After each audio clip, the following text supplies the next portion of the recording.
सभी का हार्दिक अभिनंदन है मेरे we to study in nursing channel में। आज का हमारा टॉपिक रहेगा rule of 9। Basically rule of 9 क्या होता है? रूल ऑफ 9 किसी भी बर्न पेशेंट में यूज किए वाला टूल्स होता है, जिसमें क्या हमें किसी भी बॉडी पार्ट्स का परसेंटेज पता चलता है, या बी या फिर TBS पता होता है। बेसिकली TBS होता क्या है? T फॉर होता है टोटल, B फॉर होता है बॉडी, S होता है सरफेस और A फॉर होता है एरिया। किसी भी पेशेंट का बॉडी सरफेस एरिया को लेकर ही हम किसी भी पेशेंट का बर्न का परसेंटेज निकालते हैं। टोटल जो आपका TBS होता है वो 100% होता है।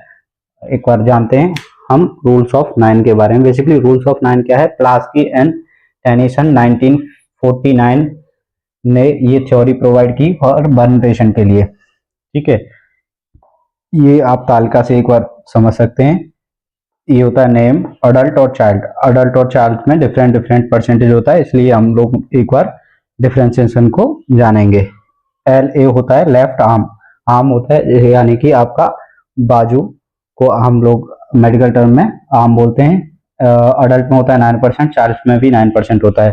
राइट आर्म RA फॉर होता है राइट आर्म, इसमें अडल्ट में भी 9% होता है, चाइल्ड में भी 9% होता है।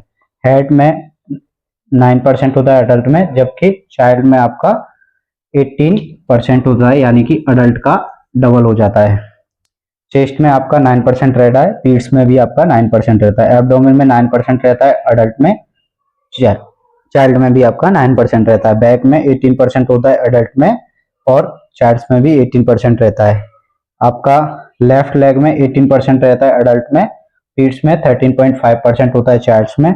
राइट लेग में 18% होता है आपका अडल्ट में, जबकि पीट्स में आपका 13.5% रहता है। ग्रोइन एरिया में 1% रहता है अडल्ट और पीट्स बोथ में। अगर किसी पेशेंट का बॉडी सरफेस एरिया किसी कैलकुलेट करना होगा तो आपको ये टेबल्स को रिवाइंड करना बहुत जरूरी होगा।